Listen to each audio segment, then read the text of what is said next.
Peace, love, knowledge, and freedom, and welcome to another exciting episode of the Just Sing Motherfucking Podcast. You digs. Today, as you've seen from the title, we're gonna be talking about creativity. I don't think I've ever had an episode on creativity at all, or like imagination or no shit like that. Um, but I think it's a well worth conversation to have. And I'm gonna have the conversation because I just feel in the space of creativity and shit. Um, I think when it comes to creativity, I think a lot of people misinterpret it, because we think like being creative is you got to be able to draw pictures. We tie creativity solely to art, but we limit art to visual art and none of the other arts that could be, expressed in our realities and shit or whatever. You know, um, some people are poetically artistic. Some people are visually artistic. Some people are artistic through sound. Like, you know, to be artistic, to be an artist is to have perfected an element of art, to have perfected art.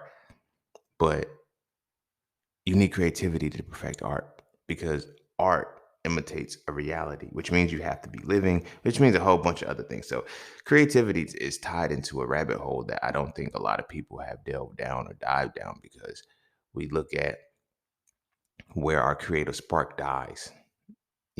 I'd say it dies as a child, but um, into adulthood, you don't find many creative adults.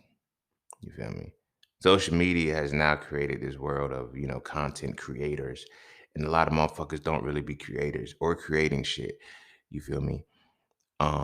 They take what works and they don't push the envelope to challenge anything new. So by taking what works, they're like, I'm gonna do this way because this is already working. So they come off as creators when they're actually duplicators.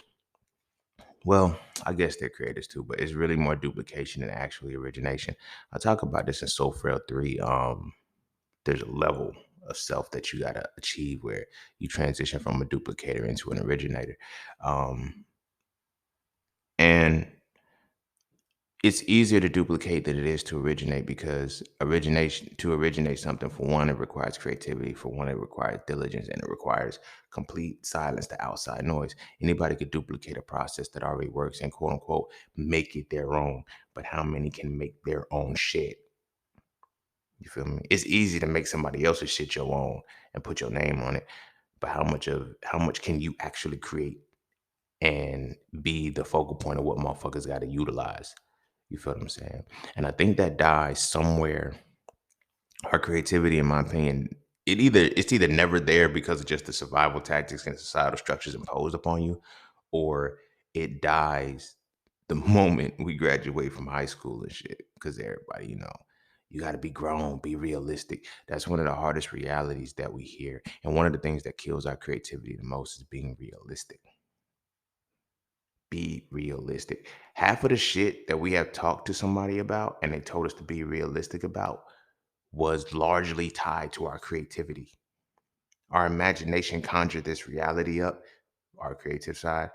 Our imagination conjured this reality up, and we chose to speak to someone about it who we wanted reassurance from.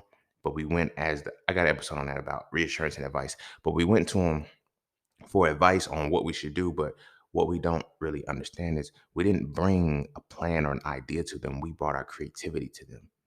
And that's why it gets snuffed out when they tell us shit like be realistic or that doesn't make sense or I don't think you can do that. Because they're basing your creativity, your creative expression off of theirs. You cannot talk creative shit to non-creative people. It just don't work. You feel me? I got so many homies who get excited when they tell me ideas because I get excited for them and it reverberates back because I'm truly a creative person. You feel me? I want you to be able to be creative like this too. Like I know how to be creative and I want everybody else to be creative too. So your creativity doesn't have anything against mine. But a lot of people, when you bring your creative ideas to miserable motherfuckers or motherfuckers who can only create negative circumstances for themselves, they don't like that. So they'll start, oh, I don't think you should do that. Or that's not smart. They'll say the dreaded word. That's not realistic. The sad part about creativity is 98.17% of the shit ain't real. That's a cold reality. And I know 98.17% is a made up number. I'm just being dramatic. Y'all know how the fuck I do. But The vast majority of creative endeavor starts in the mind of something that never existed, that is not real. But when a motherfucker tells you to be realistic with some shit, who defines real for you? Who defined real for you? And the motherfucker who was able to define real for you pretty much put the boundaries around your creativity. But before we dive heavy into that, be sure to follow me on Instagram at _just_sing_ underscore. Be sure to check out my website at iamjustsing.com to get all things that are just seen. To all those who tip, donate, and sponsor to the podcast, you are greatly, greatly, greatly appreciated. To all those who would like to tip, donate, and sponsor the podcast, you can do so by clicking the link in the description of the podcast. Not this episode, but the podcast itself. Cash App and PayPal are just fine. And that's that for this, and that's this for that. So we're gonna take a quick break. And when we come back, we're gonna dive straight into creativity, the application of experience. And don't forget to visit iamjustseen.com. There, you can get all things Just Seen. You want to add the So For Real series to your library? Visit iamjustseen.com. You want to learn how to master the markets for serious trading and investing? Visit iamjustseen.com. You want to get your hands on some exclusive merch like tees, hoodies, coffee mugs, hats, bags? Visit iamjustseen.com. Are you thinking about transitioning into the plant-based lifestyle? Visit iamjustseen.com. You ever want to just chat with Seen about anything from simple advice to mentorship? Visit iamjustseen.com. Anything and everything that is me, you can find at iamjustseen.com. So take a quick peek into my world to see why being just seen is nothing less but always more. Because you never really know what you need until you see it, and you will never see it unless you visit iamjustseen.com. All right. Welcome back. Let's get it. And I like how I ended with that and then gave y'all the title at the same time as it was going out, like creativity, the application of experience. Everybody talk about knowledge is power and blah, blah, blah. And you got the application of knowledge. Okay, what happens when you apply knowledge? You gain experience. So what's the next step after that? You feel me? Y'all know, y'all going, this dead horse, but I'm going to keep repeating the shit. You feel me? There's 4 levels to the mind: belief, knowledge, wisdom, and understanding. How do you get the wisdom? Wisdom is your experience. How do you get into your experience? By applying your knowledge. But how do you go from wisdom to understanding? A lot of people think wisdom is the end all be all, and it's not. It's not. When you get the old people that are, oh, they can say little one-liners that is like, bam, it reverberates because they have mastered their creativity. They have applied their experience of life. So when they utter those words, it comes from understanding because it's like, bam, how do you do it? That's where their creativity is. Your creativity sits between your experience and your understanding. If you can't create off of what you've experienced, you don't understand. You won't get to a point of understanding. You feel what I'm saying? But tying it back to how it closed off or whatever from the intro, realistic. No funny shit, but realistic and creative don't go together. And that's where, and the biggest theme of a lot of the shit that we do in this world is through our creative energy. It's naturally through our creative energy. But creative energy, of course, as I always talk about, a sexual energy, but I'm coming from a different perspective this time. No pun intended. Our creative energy is largely associated with how well we have learned something. So now think about the levels of the mind and think about where creativity sits now before we go forward. You feel me? I talked about the mind enough. Y'all should be on point. If you read So For Real 3, you should know exactly where we at with this. You feel me? Belief, knowledge, wisdom, understanding. The application of experience sits between wisdom and understanding, right? So imagine if our minds aren't even wrapped around being able to believe in ourselves, right? So let's start with that. This is why we get defeated when we go to a motherfucker and we tell them about our creative endeavor. Yo, I got an endeavor. Like, yo, I got an idea. I think I want to do this. I don't think that's smart. They set you down right there and you let them, right? You let them. You know what level of the mind you have just stopped at because you let a motherfucker tell you that's not a good idea and you listened? You believed it? It's the first level of the mind. You damn sure won't be creative. When you can easily be twisted out of something just because another motherfucker said, I don't think that's a good idea for you. I don't think you should do this, or that's not realistic, or some way, shape, or form they painted a reality for you, or they gave you some shit that wasn't realistic. You know how many artists right now are suffering because they gave up art when they were a kid because somebody told them art doesn't pay the bills? They told you motherfuckers, they said art doesn't pay the bills, it's not realistic. Get your head out of the clouds. That kills every ounce of creativity right there. Because most of the time, when motherfuckers' heads in the clouds, what are they doing? Daydreaming. When they're daydreaming, what is really happening? Your imagination is running wild. You are being creative. But creativity is when you're able to take your experiences of life and apply them, right? So you can figure out how to truly align something to make it work in your favor. You feel me? To show that you truly understand it. You know, when I was a kid, right, I used to look at, like, when I was a kid, I was creative with a lot of shit. You feel me? Simple shit. I just practice creativity. I'm gonna give you some examples of some creativity shit because a lot of motherfuckers be saying, "Yo, I don't think I'm creative." You're creative as fuck. And if you broaden your mind to eliminate the reality that creativity is just art, you'll realize how creative you are. You feel me? When I was young and I had Pokemon cards, every week I would rearrange my Pokemon cards. One moment it'll be by color of the cards. One moment it'll be that type of the Pokemon. One moment it'll be by number but I will always rearrange them just because I will have a vision in my head that, I want to do this differently. All right, cool. Let me create with this. My sister, my big sister, she, low key, I feel like she's an interior designer, but she's so much. It's like, whatever. But whenever we were young, we would get bored. She'd be like, y'all, let's change the living room around. It was always her idea. You feel me? Be like, all right, cool. I'd be like, so how you want this to go? She would literally start moving shit. You feel me? I didn't even know how deep that was at the time. Like, my sister was always trying to get out of stagnant energy. My sister's always been somebody who, she helped my creativity a lot just by being around her. I didn't even really know it. Like, my sister, she never stayed in the same position for too long. Like, when comfort hit, would change it. And that was something, like I said, we always did that shit when we were young. You feel me? Like 2, 3 weekends go by and the living room still looking the same. Oh, she gonna change that shit. She gonna change that shit. We just be chilling, feet up, watching cartoons. Hey y'all, let's change the living room around. We just changed it around. I know, and it's getting boring now. Like, I don't want. She will always switch it around. Now that I'm older and I understand like feng shui's and shit like that and different actual setups of, she was on this shit early. But that was her creativity. That was her creativity. It was so fucking phenomenal and powerful to watch and observe because when it's time to change around, she'll walk by the door in the living room, like by the front door, just stand up and post up and just look around. She'll do this for a good 5 minutes. It's like she's literally painting in her head what she's about to do. And she'll be like, all right, I got it. Take all the cushions off the couch. We don't know shit. You know what I'm saying? We don't know shit about shit. Me and my brother don't know shit about shit. We just, we the muscle. So it's like, all right, then move it here, move it here, move it here. She's like, hold on, nah, you moved it too far. Blah, blah, blah. And it's like, all right, bet. Then when it come, like, once it was amazing how this happened. But once we finished, the energy in the room changed. Again, I'm young, so I don't really know the energy of the room is like really different. It's like, oh, it feels different. But that small, subtle change, it shifted the energy in the room.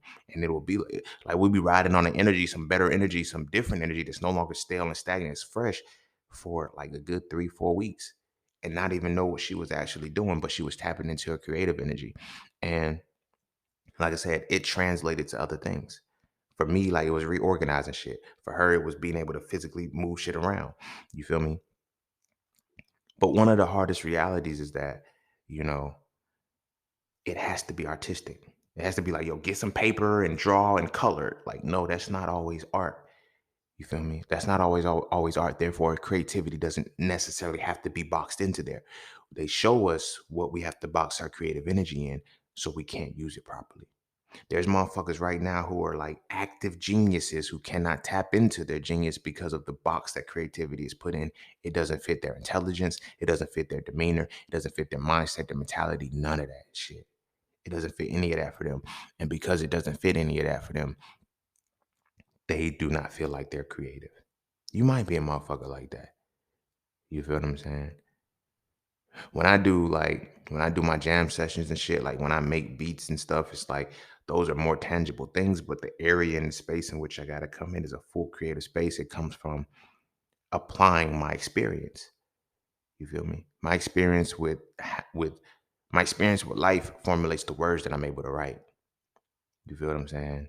My experience with different rhythms and sounds is how I'm able to put so your creativity is largely tied to what you're exposed and experience to, what you're exposed to when you experience. But this is why it's stifled, and this is why you have to understand the four levels of the mind because your belief system and self, your belief of yourself will dictate everything after that.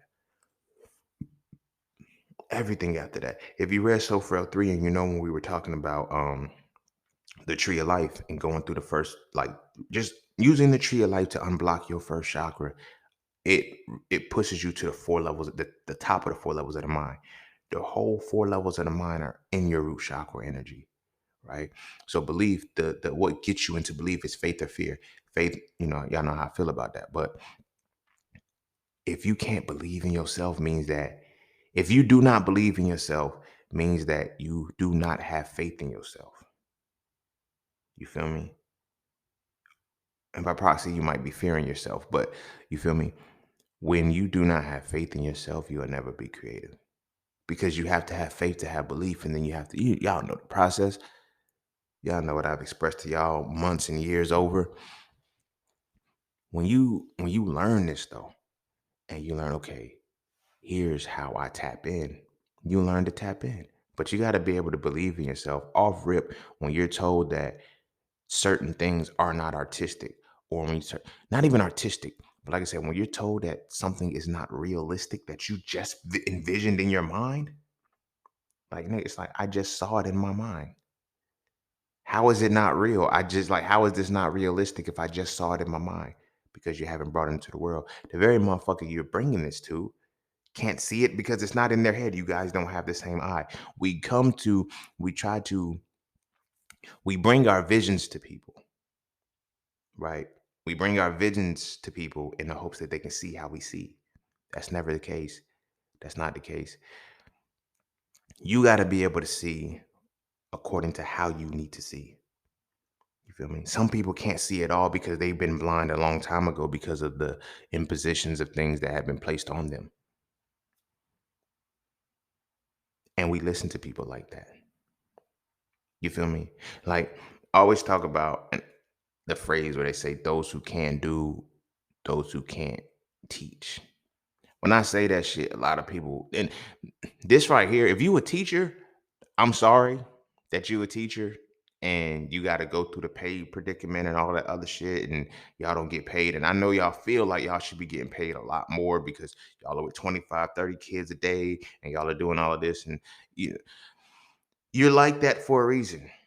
From a business perspective, you guys are easier to afford and pay, and you're going to get paid that because the teachers are those who can't do it.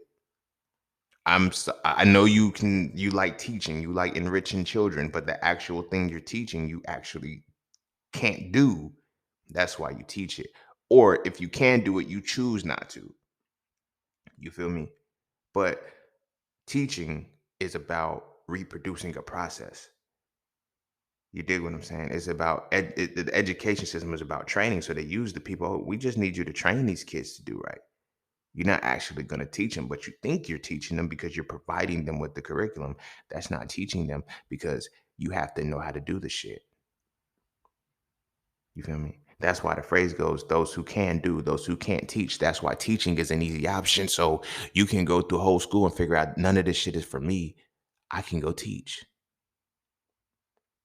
You feel me? So it's an oversaturated market based off that. But the reason why is because ironically, teachers a lot of times lack creative vision. I know it's like, well, they decorate whole classrooms and all of this shit. Creativity is easy for kindergarten, first grade, and second grade, even up to third grade. But if you notice the time in which the school to prison pipeline numbers start, that's when you can't be creative in your classrooms anymore. All the colors, the vibrancies, the name placements, all of this good shit. You don't do that shit no more for the big kids. You feel me? Third and fourth, like you might, but and then when you get caught into it so long and you've done the same repetitive, like you lose it. You lose that creative energy. Life happens to you, you lose it. So that spark changes. Now, this is no slight to teachers and saying y'all ain't shit or no shit like that. I'm just telling y'all this is, as the phrase goes, those who can do, those who can't teach. And when you choose to teach, you're admitting that you can't. So you'll teach it. I can't do it, so I'll teach it. Because if you do it, you'll do it. Whatever. But a lot of teachers lose their creative spark because when you're given a curriculum that you have to follow, when you're given lesson plans that you have to stick with, that's where your creativity is supposed to come in. Like you make your lesson plans, whatever. But when you get stuck in that space where you do the same shit all the time, you don't have to be creative no more. It becomes mundane, it becomes routine. Creativity is critical thought. I'm gonna say it like that. Creativity is when critical thought meets deep emotion or deep feeling. When people create off some shit, it's because they feel. You feel me? When you do something for so long, you become numb to it. You don't feel for it anymore. You feel me? I hear teachers say, every now and again, you'll get that one student that brings that spark back. That student's only gonna be there for 90 days or 180 days, depending on, how you're doing, you know? Like that one student can't give you that spark back all the time. You feel me? You got to be able to keep it yourself. And that's where it comes in being able to apply your experience. Some of us, and that's why that's what okay, and that's what it made sense why I was saying that. So those who can do, those who can't teach, but and being able to teach and not doing is because you are not applying your experience. How do you apply experience? You feel me? Depending on what experience is for you, how do you apply yours? How do you apply it? How do you know that there's an application for it? That there's something that you should be applying? You know what I'm saying? A lot of people get tied up in how to apply experience because a lot of our experiences are fucked up realities that we didn't get through. We have quote unquote more failures in life than we have wins. But we magnify our failures and we don't push through the wall to learn through. So when you don't learn from the failure, you don't gain the necessary experience to create with it and be creative with it. You feel me? And mastering the market, I got a mantra in there that I teach my students where I say, if it wicks, let it sit. If it probes, it'll go. And that is a creative expression based off of the experience that I have in the market. It's really what it is for me. You feel me? But even on a grander scale, creating the Master the Market course, everything is based off of like a superhero movie. Shit easy, but a lot of people can't, you know. And I had to make it like that because, like, that's a creative piece. That's a piece of art that y'all are able to understand. This shit is complex, but I've experienced it. You feel me? If I was just gonna regurgitate it and give it back to you and say, "Oh, you got to know about the pips and the wicks and the probes and the upper hands," and if I could put it like that, if I constantly kept it in the technical terms, I can't really admit that I know what I'm talking about. I have the knowledge base, but I haven't experienced it enough to be creative with it. Because then when you become creative, you're able to pivot. You're able to pivot with shit. You feel me? And adjust a lot faster. You know, a lot of us lose our creativity because, like I said, we don't have many opportunities to practice experience. Because, like, what are we experiencing on a regular basis? Like, really sit and think about it. What are you continually experiencing on a regular basis outside? Shut down your social media, right?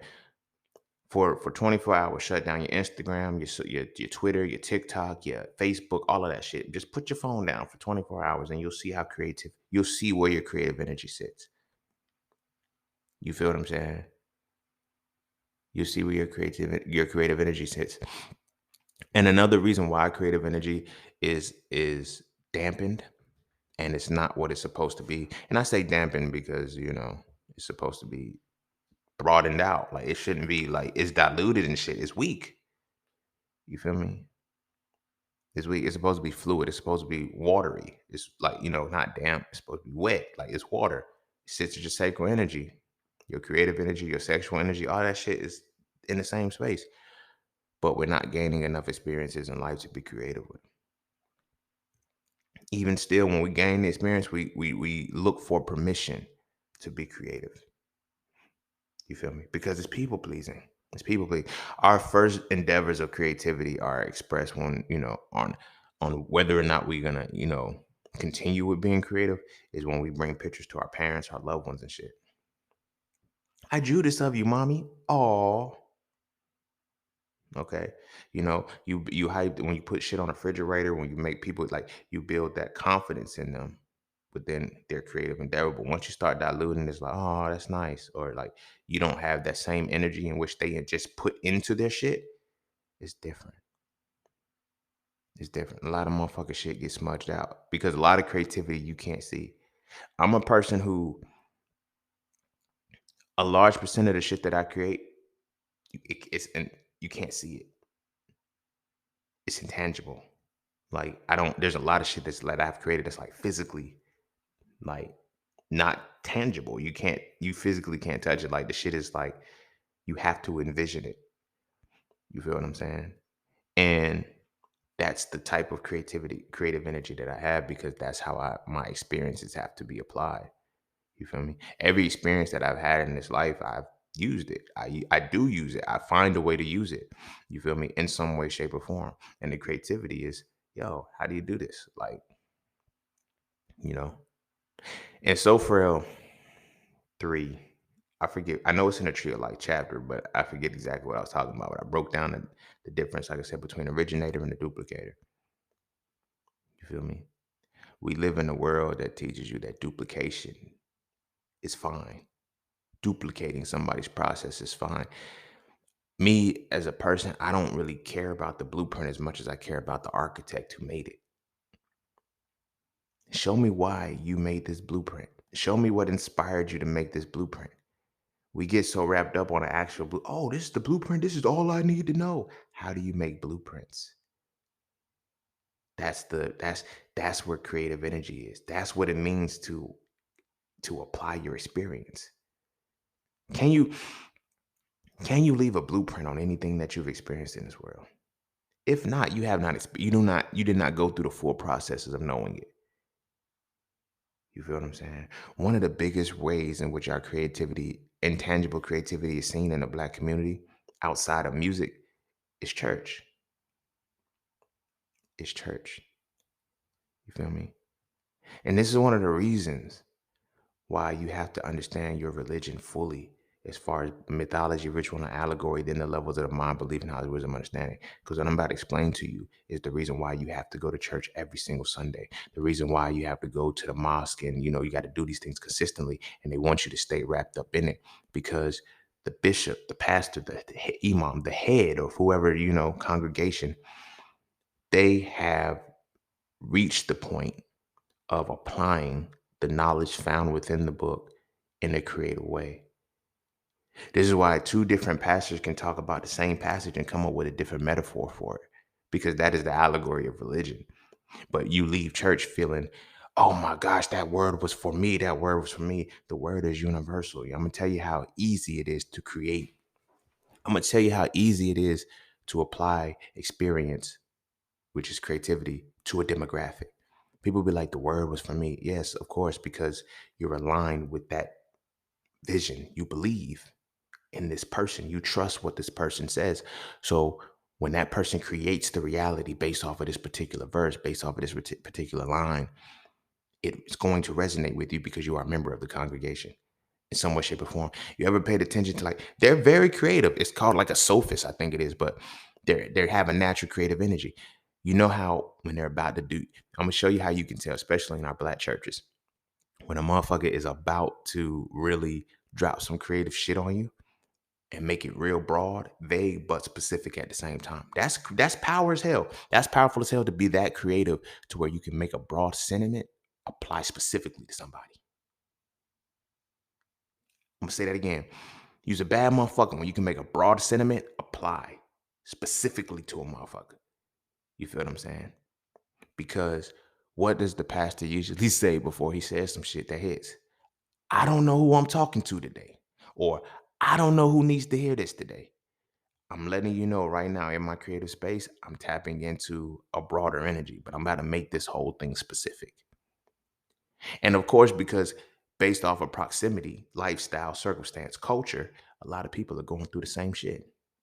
If you in a church, typically you're going for the same spiritual divine connection. You find this church, you find the people in the church because y'all are going through about the same shit. Low key is trauma bonding, but you're likely to go through the same shit. So when a motherfucker speaks on something, it's like, yo, that message was for me at this particular moment, or that message was for this person that took. And then it's always, oh, I ain't been in a long time. That's how I knew it was for me because it hit. I ain't been in a long time. It's easy to hit when you understand the creativity and the shit. Cause like once you get in the rhythm of it, then you start to hear the pastor so much. It was just like it ain't hitting. Then you start to get beyond what they saying. You're like, that ain't make sense. You had those moments in church where you laughed at the pastor because he said some slipped up shit, and you was like, the what? Mm-mm, that ain't what it's supposed to be. But tapping in, they are they are masterful at tapping into the creative side and applying experience. So when they're able to, and low key, like I tell y'all, like I was I was on the verge of being a pastor. Like I was literally studying this shit to go there. Like, you know what I'm saying? And that's a part of my creative energy too. Like I can put my experience to any metaphor. I can make a metaphor, but it's extra tied into the fact that I used to rap and write and actually intentionally make metaphors and bars and shit. But I do it too.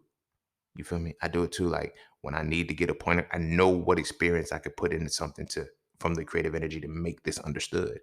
You feel what I'm saying? The thing about religion is that what it uses is it puts it into your book, into the book, and it's telling you that the experience is from the book, not my imagination. The pastor, the imam, whatever, as they're telling you about the whether it's the verses, the hadiths, or whatever they're telling you about, they're telling you about how they're creating this in their head and they're giving it to you. And you believe them, you trust them because you guys are at different levels of the mind and don't even know it. This is why the pastor is referred to as the shepherd and the congregation is referred to as the sheep. It's like it'd be written right there. It's literally in the book. Like they call motherfuckers a sheep and the pastor the shepherd. And you feel me? Well, how would y'all be called sheep? And sheep are the most docile creatures on the face of this earth. Further example that you're at the state of belief of the mind. Sheep don't ask no questions. They just have faith and trust with that. The motherfucking shepherd's gonna lead them where they gotta go. You feel me? They don't think about shit else whatsoever. So when we tie this in to how creativity, is applied on us, how often is creativity applied on you and you don't even know that creativity is being applied on you, right?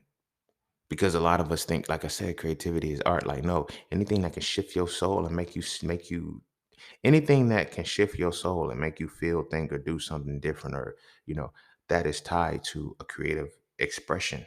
Somebody's creativity has hit you. You feel me? Because it's critical thought mixing deep feeling. You're a bad motherfucker when you can think critically and feel deeply. That's when you're creative. That's when you are truly creative. And I don't think people get that. Like, we look at poets and shit. Poets are most identifiable because it's like, yo, how you come up with that line? Like, it's like, yo, you wrote that like, ugh. It just went straight deeper than what you thought it was gonna be. That's because they mix the critical thought with the deep feeling. When we listen to rap now, ain't no music. Like when we listen to music, it's so there's no critical thought in it. How much music do you listen to that makes you shut the fuck up and listen? Or how much music do you have that you can sing along with? You feel what I'm saying? And in that creativity, what are the experiences that are expressing? It's like nothing that makes you say, oh, that was completely different. It's like, this is cliche. This is the shit that, it just happens. Like rappers, artists, and shit, when they find a template that works, oh, this is what we're platinum, they make it. And then they keep going. You feel me? They repeat the same albums on and on and on and on and on. And it's like, we just got that album. It's just like, yo, this motherfucker changing up. All right, stay like this. Keep doing that. It's like because people can't, they're not creative. You feel me? They're not creative. And you guys are all operating from different levels of the mind. You feel me? So when we experience, life, like, and that's one of the hardest parts too. A lot of this too it comes from healing. It comes from healing and what we experience out of life and how you're able like Soul Frail series as a whole, you know. And by Soul Frail series as a whole, I mean the books, the conversations, all of it together. That was created off of experience. But it was a different level of experience. It wasn't just my own personal experience. It was experience, observations of the collective past histories, all of these different things coming together for me to create. I had to do a lot of critical thought, and I had to be emotionally and deeply tied, feelings wise, to this situation, to the conceptualization of masculinity, to be able to create all of the shit that I created with it. You feel what I'm saying? Being creative has nothing at all the time to do with art and pictures. It is the ability to tap into and apply your experiences, which now is going to be kind of where the dark side comes in. Mwahaha. When this is one of the most dangerous things about religion that I hate so much, and it's the conceptualization of demons and angels, or whatever the case may be. Demons and angels are the same thing, right? However, like demons and angels are the same thing. So by proxy, if something is angelic, it can equally be demonic. It just depends on who the God is. You feel me? Gods are conceptualizations of the mind, the highest form of the mind, or whatever the case may be. And God of your enemy is your devil. God of your, you know what I'm saying? Like it's little shit like that. But the reason why I'm, you know, going down this rabbit hole in regards to creative energies, because when we look at demon, and the mission, like first, let me say this: your understanding and how you're able to create in your mind dictates your reality. So how you perceive and believe will ultimately lead to how you're able to create through the experiences that you have. So if you believe that a demon is an evil entity, it's going to be an evil entity. Simple as that. If you know that it's an entity that is equally comparable to the positive energy of being angelic, you're going to see it like that. You're going to be able to objectively view life, and your creativity can change. You feel me? But here's why I'm using the word demon, because I'm big on words. Y'all know how I am. But if you break down demon and you translate it back to where it came from, the Greek expression daemon, Daeamon. So it's not really demon, it's daimon, right? Not like I first thought about daimon. But when you break that shit down to that word, and you can look it up, don't be afraid of it. Go back and just look up the word. I'm not saying go look up demons and shit like that, but it is actually your dark side. In addition to that, it is your creative energy. Demonic energy is creative energy, and that's where it gets crazy, because it's like they be right when they say certain shit is demonic, but they be wrong in the depiction. You feel me? Demonic shit is creative, and that's the crazy part about it. Which means by proxy, angelic shit is creative shit, because it's tapping into your genius. The actual word demon, when you go back to the etymology and original context of the word, it means genius. Whoa. So when you actually it's like, yo, so the devil and the geniuses are who got kicked out of heaven, because that's who became the demons. So it's like, what was up there? They were all geniuses, because angels and devils are the same. Angels and demons are the same shit. Gods and devils are opposite sides of the same coin. Not gonna get too heavy into that, but I want to talk about the creative energy and the creative force. So your genius energy is your dark energy, right? And this is why I talk about the balance between people, and why a lot of people have to stick within one aspect, because you cannot be just love and light. You cannot just be light. You have to be darkness too. You have to understand the reason why is because in both dynamics, too much of one thing you won't be able to see, which now ties into creative energy, because even on the esoteric side, your vision is blurred. Your vision is fucked up. Too much light blinds you. Too much darkness you can't see. These two things have to be hand in hand in a harmonious expression for you to be able to see clearly. You see where I'm going? You see what I'm saying with this? So when we look at people who are extremists, low key, I'm an extremist. So this is gonna sound like I'm contradicting myself, but I'm extremist in a point of focus. I'm not extremist in the sense of um, not expressing the duality, the full duality. I will swing back and forth between extremes, but I'm not just gonna stick in one. So like, yeah, the people's like, it's love and light, positive vibes only. They can't see. They'll never be able to see. By proxy, dark motherfuckers who are, just running around destroying shit, they'll never be able to see. They'll never be able to truly see. You have to be able to see both ways. Now, this is like all words and shit like this, but it's crazy how esoteric shit is that we don't even pay attention to. This is why seeing is believing. It's not with your physical eyes, it is with your third eye.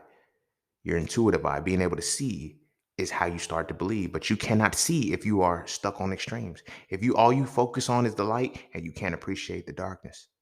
If all you see is the darkness, then you can't see the light. Therefore, you can't see fully, which means you can't even believe yet because you don't even know what you're supposed to have faith or fear in. It's that deep. And this is all just off of creativity, creative energy and creativity, right? So when we look at the genius side of you, I'm not going to use demon anymore, but I use that because I'm showing you how a lot of the shit that we supposed to learn in the church for real, in the mosque for real, and these motherfucking religions for real, they're not going to teach you because it's going to liberate you because you don't need that shit no more. Because now you know the purpose of it all, right? So now when we look at genius, right, and you understand demon, even the motherfucker who canonized the Bible, King James, after canonizing the Bible, after you, I ain't gonna say he wrote it because I know, oh, he didn't write the Bible. Moses wrote the first 5 books, and he was born in Exodus and died before Numbers was finished. Like, nigga, y'all ain't catch that, or he died before Deuteronomy was done. I ain't catch that shit. How you write five? How you write the first 5 books and you wasn't even born in the first? You was born in the second and died before. You feel me? But that's not where I'm going with this. I'm staying in the vein where we at. So Pete, so when they're teaching you this shit, they're not teaching you the full dynamic of it on how to access your full self. Everything is about the duality, right? So your genius is not what you are. And that's one of the limiting factors too, because we think genius and creative go together. Right. But then now it's more fucked up words because when you think about a genius, what you think about a real nerdy, smart motherfucker. No, genius is not what you are, it is what you use. Genius is the pinnacle of your creative energy.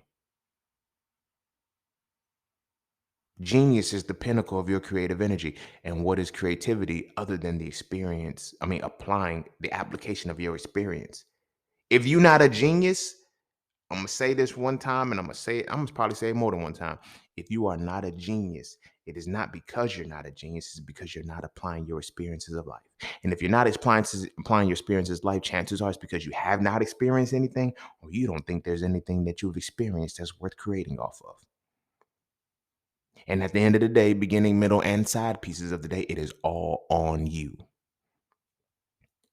Because we listen to people tell us that's not realistic. How? Your genius like when you get an idea, that's the power of an idea. When you get an idea, your genius is swelling. It is now, it's seen something or whatever that was triggered, and all of your experiences are now being ran through your head, and you're not getting that spark of idea. I think I can do this. You can. It's there. The moment it's in your head, you have to figure out how to bring it out. It may take 3 days. It may take 3 years, but you can bring it out and you got to figure out how to do it. You feel me? As Jay-Z was saying, he was like, difficult takes a day, impossible takes a week. If you believe it.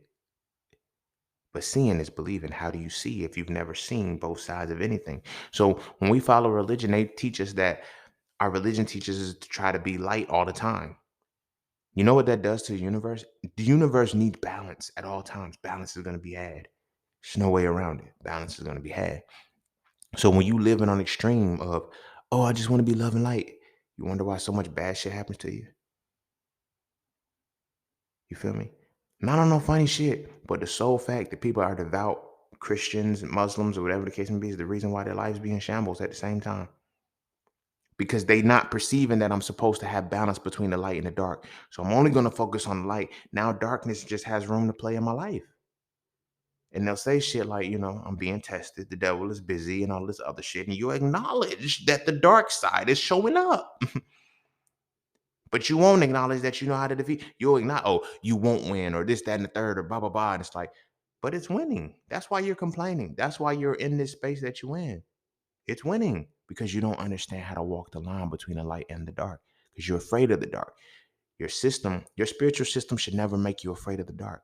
The moment your spiritual system makes you afraid of the darkness, it kills your creativity. It kills the fuck out of your creativity. That's why a lot of motherfuckers can't be creative. You feel me? Half of the shit that you get through in life, your dark side had to carry you through, not your light. Your light side got you into the bitch. Your dark side had to get you out. But when your dark side is gone and you suppressing it because you don't want to show the shit, now look at you. You dig what I'm saying? That's a part of what the society does. It kills your dark side. It demonizes your dark side, ironically. But your dark side is how. Let me explain it like this. Because using the words light and dark means, oh, you're talking demons and all shit. No. Think about when you're in a situation of survival. How the fuck are you going to get out? What goes through your head? All of the different scenarios and realities of where what you're supposed to be. The light ain't thinking about that. It's the unseen shit that you have not seen yet. Or the ideas like, whatever I'm in right now, I can't get out of that. I need something. You got to get the darkness to get out of that. You feel me? Don't be afraid of the dark. Like that's what they teach us to be though. Be afraid of the dark in every way. Don't understand it. So when you in that state of belief, you know how many motherfuckers can't be creative because solely a lot of the shit that they create won't come from like a perfect place or whatever. Like, you feel me? It's weird because people like, if it ain't, I've heard people say shit like, especially religious people, like, if it ain't in you, then it wouldn't come out. And it's like, hmm, okay, that's true. If it ain't in you, then it wouldn't come out. But at the same time, that means that you're acknowledging that something is in you that quote unquote either shouldn't be or you're ashamed of. But this is a part of who you are. You know how many of us are dark, our quote unquote dark side is largely experiential, experiential. Ex- that a word? Experience. It's largely based off experience. For some reason that word didn't feel right to me. But it's largely based off of experience. The world that we exhibit is largely based off the experience, and our experiences and how we overcome them is technically our dark side, not our light side. Our light side gets us into shit, but our dark side has to get us out because our dark side, and if we don't nurture our dark side in a healthy way, we won't be as creative as we need to be to get out of it because that's where our genius is. You feel me? When I did some studying on Imhotep, Imhotep was the first, quote unquote, as they say, multi-genius. I don't believe he was the first multi-genius, But I get it. I got to tell the history. Oh, we got to make black people feel like, it's like, nah, my nigga. You feel me? How, like, we gotta really start to tap in and broaden our minds more. So when you hear that Imhotep was a multi-genius and you feel like you come from it, you don't really get what that means. They told you that he was a multi-genius, but again, you got to go back. What did the Greeks? Because the Greeks are who we have to get this information from. Well, you have, who is it? Hippocrates. Yep, because you got the Hippocratic Oath or whatever. You got Hippocrates, who they worship and honor as the father of modern medicine. You hear that all the time. But when you study this motherfucker, right? When you study Hippocrates, this nigga was calling Imhotep the god of medicine. The god. Like, he was physically calling, quote unquote, what we think of a man as a god. He was like, yo, he's the god of medicine. You feel me? And the thing, it was Imhotep. His name was Asclepius. It was a lot of different names that they called him, but it's like, yo, he's the god of this. But what they also discussed with him was that he was a multi-genius. He helped, he was the architect in charge of the pyramids. He was a physician and he was an astronomer. And so when we look at multi-genius, a lot of things, people are thinking, oh my gosh, he was just so smart and he was able to tap in. I was like, no, he used his genius in the shit that he put his mind to. You feel me? He used his full genius in astrology. He used his full genius as a physician. He used his full genius as an architect to build pyramids that are still fucking standing today. To create he used his genius as a physician to create a lifestyle that's created, to create a system that is pretty much what is running the world right now from a negative perspective, because he taught Hippocrates' number one quote is, let the fruit be thy medicine. Let the food be thy medicine. He won't on no drugs and shit. Where did he get that from? He got that from Imhotep. So it was already understood that, you that's not what this conversation is about. But now when we look at him as a multi-genius, what that means is that in multiple dynamics, he was able to use his genius energy. You know where they fucked us up? And the reason why we can't be multi-geniuses anymore is because we go to school and we major in one fucking thing. We have a career path of one career. So we never tap into the multiple things that we can do. A lot of motherfuckers be thinking they're, oh, my child has ADHD. No, your child is fucking creative. Your child is fucking creative with no fucking outlets to create. They can't sit still. This shit is running through their fucking minds. They can't focus because this isn't even where their attention is supposed to be right now. So now we can give you a medicine because we know how children work. We know children are natural geniuses. Every human being can be a multi-genius at will. All you have to do is use your genius to infuse in whatever it is. My multi-genius is, you feel me, mastering the market, plant-based shit. Like I use my absolute genius in both sides of the shit. You feel me?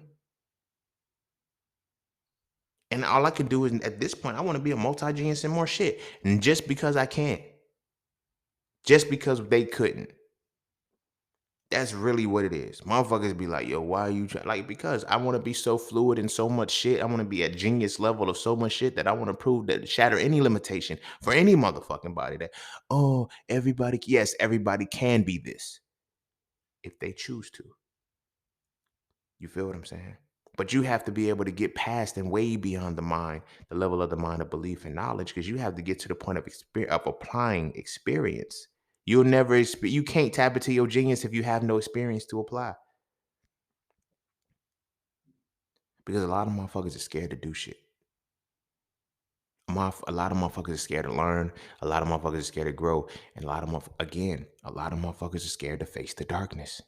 Experience is where you get your scars from. Experience is where you get your wounds and your battle shit from. It's the darkness. You feel me? Nobody wants to wear scars anymore. You feel me? They want this, they want the benefits of somebody else's scars, but they don't want to wear their own. You feel me? Because they're not creative. They're just not creative. They lack the creative energy. So they would rather duplicate something than originate it.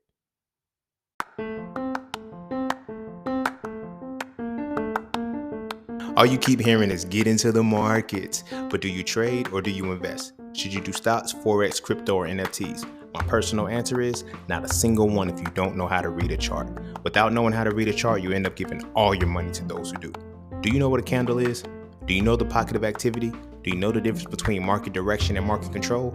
If you answer no at least once, you might want to learn how to read a chart first. Learning how to read a chart will let you know if you should trade or invest and if you should do stocks, Forex, crypto, and or NFTs. It will also let you know if this is even for you or not.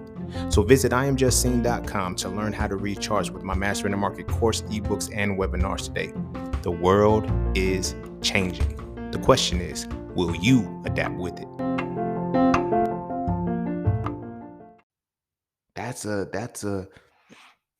That's a wild thing. Just because you put your name on some shit doesn't mean, like, if you took somebody's shit, if you stole their whole motherfucking flow word for word, bar for bar. Shout out Soulja Boy. You feel me? If you lock in like that and you do that to a motherfucker, then you're not really creative. That's what a lot of these that's why I mentioned that, because a lot of these social media people, we think, oh, they're content creators. Now, a lot of them are just duplicating the same shit. How many people are really giving their own original thoughts? Those are the people that are reigning supreme that everybody's stealing from. Yep. Yep. A black woman. I've seen on TikTok and shit, I've seen several black women, create like makeup artist little tutorial shit things. Boom. A white dude, gay white dude to come and steal it. And they'll call him the content creator for the shit. All of these motherfucking dances that are coming out and shit, the little kids just out there doing and shit. And it's just like, they're the originators of the shit. But the duplicators are constantly running off with it. And they're calling themselves creators, and they're not creators. They're content duplicators. Call the shit for what it is. You feel me? The creator's the motherfucker who's sitting down mulling the shit for 3-4 hours for the shit that is created. The motherfucker digest in 5 minutes. You feel me? People are missing that. And with us being in the age of Aquarius now, if you ain't creative, you're gonna sink. You're gonna sink like a motherfucker. You feel me? We're in the age of knowledge. That means your mind is already, we're in the age in which your mind is already supposed to be at the second level off rip. They wonder why COVID babies are different. They're like, yo, the COVID babies are different because they're already at a knowing space. They don't have to believe in shit. They don't have to believe in shit anymore. We're out of the Piscean age. That's why it's hard to believe. That's why it's hard to believe. But that's why motherfuckers is feeling like they're going crazy and going insane because they're believing in some shit and they're really being like they're seeing that shit ain't working. They still trying to believe it. Like niggas is on like 6 and 7 booster shots right now for COVID. It's like, yo, you are believing what you don't see. Cause what you see conflicts with your reality. Nigga. But again, creativity is what? Critical thought tied to deep feeling. When they say common sense ain't so common, it's real. That means if motherfuckers lack common sense, I don't even, they not creative to me. They not gonna be creative. There's nothing that they can actually pull out of the ethers and solidify in this world. But why does it have to be that? When do you lose your creative spark? You don't lose it. They kill it. They extinguish your shit in school. You feel me? Most motherfuckers stop being creative because creativity and the sad part about creativity and what makes it so hard is free. Creativity is freedom. Creativity is pure, unapologetic, unadulterated freedom. We stop being free by the time we go to school. We're told where to sit, we're told where to walk, we're told what to eat, we're told what to think, we're told what to listen to. Everything, like we don't have the luxury anymore of actually doing for ourselves. So by the time you get, and it's designed this way. Let me show you how it's designed this way. Because by college, this is where college is where they test who's going to be an employee, who's going to be an employer. No, who's going to be an employee, who's going to be a manager, and who's going to be an employer. Right? This is when they start to weed the motherfuckers out. They give you the first critical thinking class you'll ever have your freshman year in college. So what the fuck were you ever, when you really think about it, were you ever thinking from K through 12? If your first critical thinking, if your first critical thinking class is not until college, as a freshman, you're 18, 19 years old. And then if you just graduate from high school and you don't go to college, you feel what I'm saying? You never take a critical thinking class. You feel me? And I'm not saying you need a class to master critical thinking, but what I'm saying is the programming is designed for this. So when we tie that into the reality that creativity is simultaneously critical thought and deep feeling, if you've never been exposed to critical thinking, that means they killed your creativity a long time ago. How many of us really think? When you're in school and they tell you to think about something, what are you really doing? Recalling information. You're not thinking because that taps into creativity. You know how I know when a motherfucker can't be creative no more? When they don't have good questions. Or when they downplay the question they about to ask. And they programmed us this way because a lot of times we be thinking that something doesn't have anything to do with a topic. But whatever it triggered in you, that experience led you to make that question. And where we start off with every time, rather than just asking the fucking question because it's tied to our creativity, what we do is say, this might be a dumb question, but you have already just made your creativity a negative thing for you. That's why, they try to encourage you. There's no such thing as a stupid question. Only stupid question is a question that's unasked or whatever. But when you start to feel that your questions are stupid, your creativity is dying. When you lose the ability to or desire to want to ask questions, you have no creativity at all. How many times have you gone through school and you stopped asking questions? Remember on Tupac's Me Against the World, he said even the genius asks questions. In fact, geniuses ask the most questions, which is ironic because when you hear somebody always asking questions, you just get annoyed with them. It's like, this motherfucker really don't know shit. No, they're creative. And they're gaining the ability that's gonna make them leap fucking leagues above you simply because they're asking questions. They're allowing their creativity to tap in because they are getting the critical thought and they are using the deep feeling. The deep feeling. The deep feeling in most cases is confusion. It's confusion. You feel what I'm saying? And then you're able to be more creative when you gain clarity. but critical thought has to be in that space. So, like I said, they kill our critical thought by the time we in school. Like we start asking questions. Oh, you're asking too many questions. You're disrupting the class. You're delaying this. So you stop asking questions. Your creativity is slowly dying. Subconsciously and unconsciously, you have a lot of people that want to keep their creativity alive. So they zone out in class and they start doodling. They might start drawing.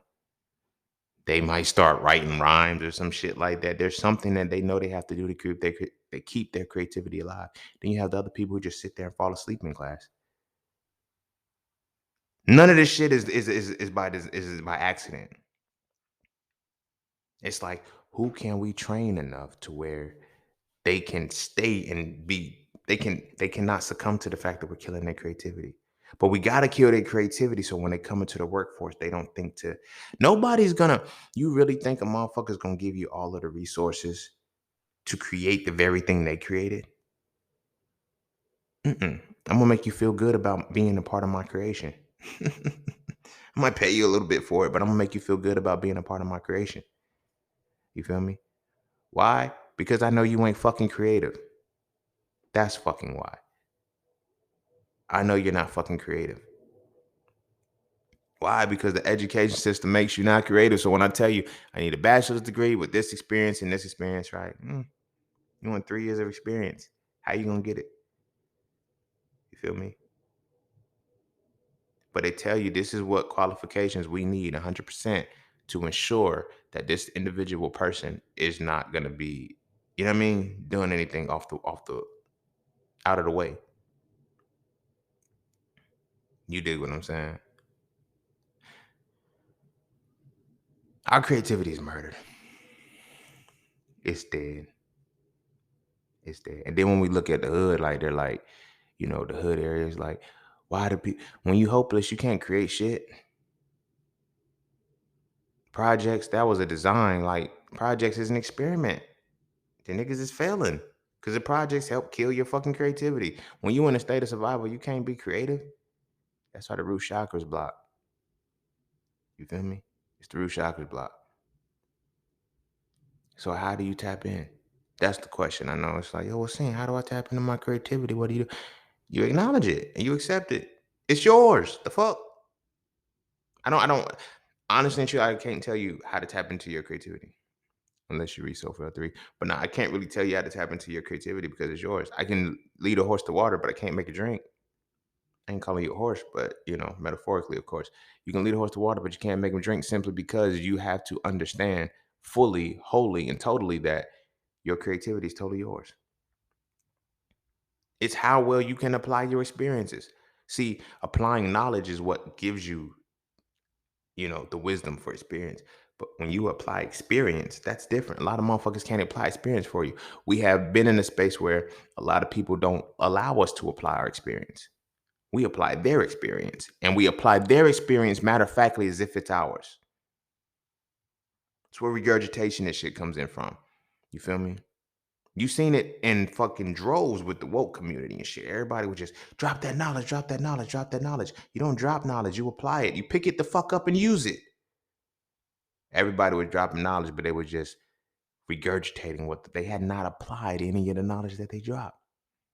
When I first started, like in 2015, when I was telling motherfuckers, yeah, get into investing, that's because I was doing the shit and I was getting excited with the shit. I was like, get into trading, look at this, learn this. I was excited with the shit I was actually involved in. And I wasn't telling you shit I was using my genius and my creativity to figure shit out.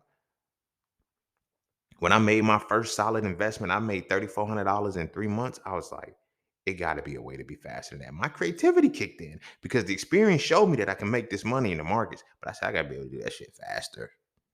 So I got into Forex. Because my creativity never died, I didn't give up. I lost a lot in Forex. I lost a lot learning Forex, mastering this shit. But I mastered it. My creativity was like the experiences that I got, I could be creative with the shit. That's why I can say shit about, trading happens in the pocket, bro. Like you correlate your chart. Like I know certain shit because this is just off the cuff and experience. You feel me? Experience is different. Experience is different. And when you can apply your experiences, it's different because to gain experience, you have to be able to apply the knowledge. But to be creative and to gain understanding, you have to be able to apply your experiences. A lot of motherfuckers don't know that you gotta apply your experience. You know why? Because a lot of motherfuckers are scared to show their experiences because of what their experiences did to them. What their experiences did to them.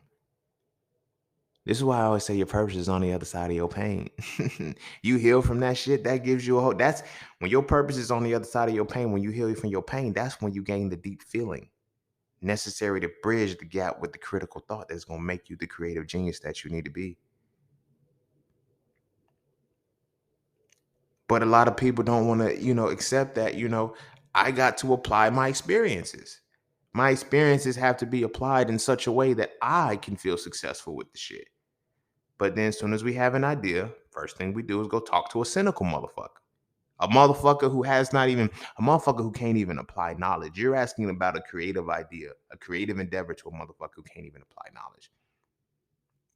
Sit with where their mind is at right now. These motherfuckers don't even believe in themselves, let alone fuck if they can apply knowledge or not. They don't even believe in themselves. You're already past the point where you believe in yourself. You've already gained the knowledge of the thing that you talk about. Now you're acknowledging, you're telling them, I'm ready to create. I'm ready to apply my experience. And when you bring it to them, they say, I don't think that's a good idea. And you believe it. How much shit have you done? How much shit have you considered doing in your motherfucking life right fucking now that you shut down with because you believe that it was unrealistic based off what another uncreative motherfucker told you? You cannot speak creative ideas with people who don't create shit. It don't make sense. You feel what I'm saying? Sadly enough, a lot of us we try to find people that are older than us to go to. You feel me? Because it's like you got to ask the elders. You're not an elder if you have no experience. You feel what I'm saying? Elders have no age. They have experience.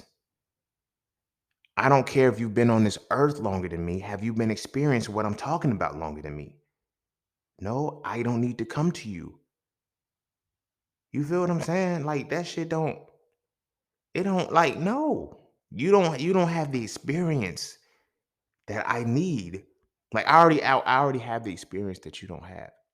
And you're older than me. I'm not coming to you for advice. I'm coming to you for reassurance. And you're gonna give me the expression of your creativity. Motherfuckers have convinced students and kids to go to college because it works. And we're finding out it don't.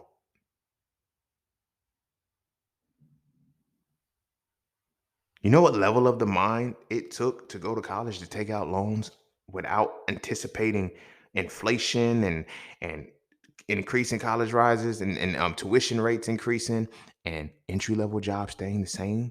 All of that shit. Oh, you're gonna go to school and get a good job. Go to school and get a good job. Did it work? A lot of motherfuckers that encouraged us as kids to go to schools and get jobs are the people that went to school, thought they had a good job, and are still working right now because they can't retire. Now, had they have been creative, they would have been able to put the critical thought with the feeling and been able to get out the game a long time ago and start to figure out things and ways to make moves and shit like that. There's a lot of people that are older that are supposed to be retiring that now have to take on a second job. Didn't even see it. Didn't even see it coming because when they get their retirement, they stuff cuts in half, but all of the bills stay the same and inflation keeps rising.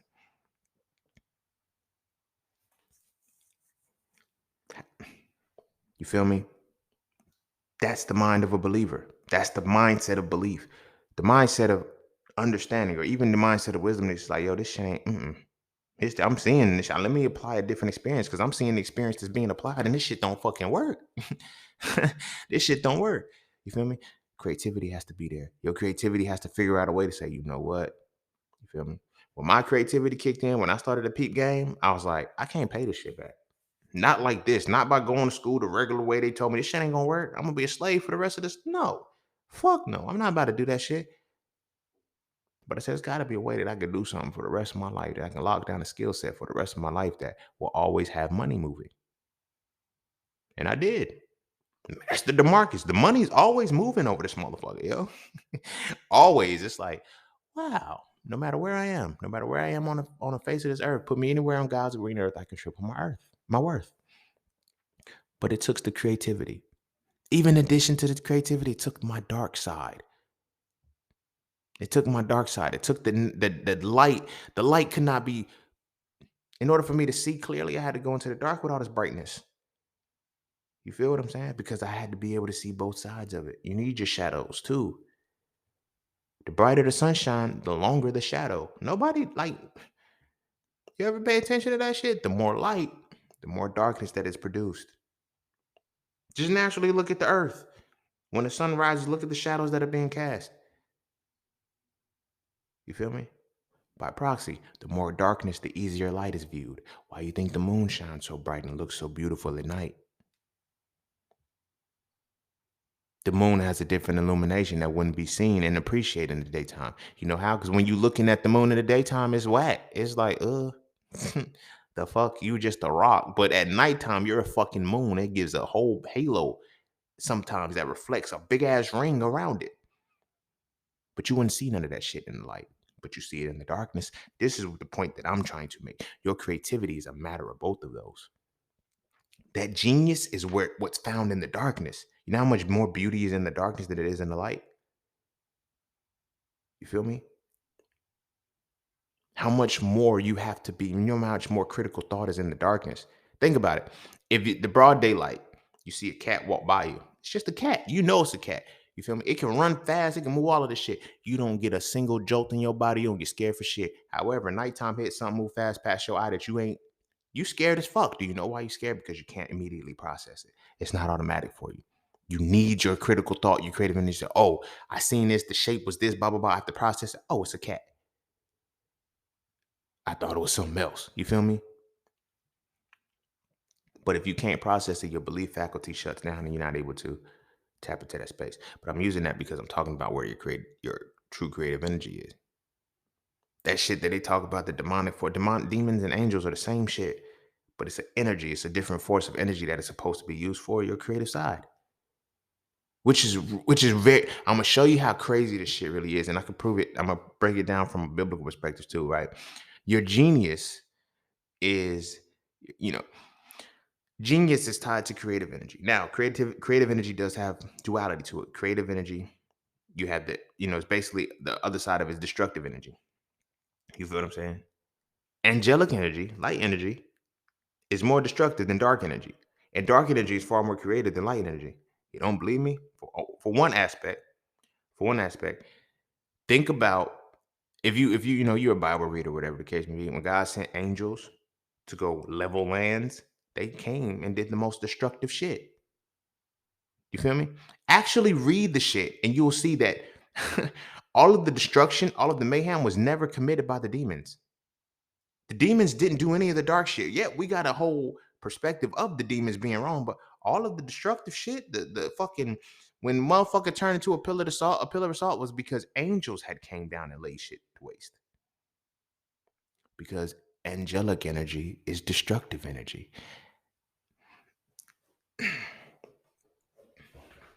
Demonic energy is your creative energy. So now when we believe that our destructive energy is good, what do we think we do with this world? Now you understand why I say that toxic femininity is also tied to religions. And we know that toxic femininity is destructive energy. You feel me? Wars, famine, all of this other crazy shit is all tied to destructive energy, which is ironically angelic. Ain't that some shit? They're not gonna teach you this shit. So while you sitting here acknowledging the angels, you're actually acknowledging the destructive force of the world. Again, I know it's hard to grasp if this is your first time hearing some shit like this. So I'm not saying go practice demonism or no shit like that. No, I'm acknowledging that you have to start acknowledging what the higher ups are already talking about that they're manipulating you with. That's why religion, like, yo, we create the concept of an angel, but the angels are the destructive ones. Everybody wants to be an angel, and you wonder why you walk around destroying shit. Why your relationships are sabotaged. Why, like, you can't. You ever wonder why you can't have good shit? Because the creative force that you use is so quote unquote light that it destroys shit. Oh, this person's too good. I've seen conversation where women would say shit like, the relationship going good, let me argue. Why? Why does that have to be? But at the same time, we find peace. We find more growth and development in relationships that damage us. You feel me?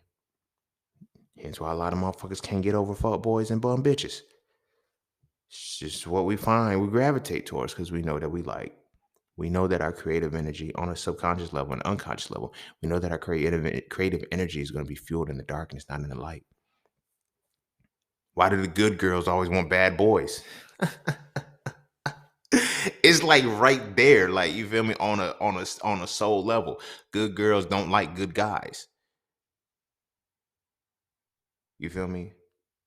It's just little subtle shit like that that has always been, you know, played into reality. But like I said, the darkness is where, shit is created. The womb is what? For 9 months, a baby sits in darkness, not in light. Not in light. It doesn't sit in light for 9 months. You feel what I'm saying? Like, it's already been written that way. So what I'm saying is we have to stop demonizing and seeing things as negative all the time or super positive and just see them as they are and be able to objectively maneuver, because that's where our creative energy is going to be found. It's going to be harnessed, it's going to be able to tap into. Excuse me. Why we can't tap into our creative energy in these days is largely tied to the fact that we don't know different realities of the world as we should. You feel me? Because of what we believe, we don't face an antithesis of that reality and we just stay in one lane of what it is that we believe in, which gives us a biased perspective of life. You feel what I'm saying? So what happens to our creativity? Creativity. I know motherfuckers right now, like I'm 32, but I know motherfuckers that are like my age too, and it's like, yo, dude, where'd you die? When'd you die? Like you can't create. You don't.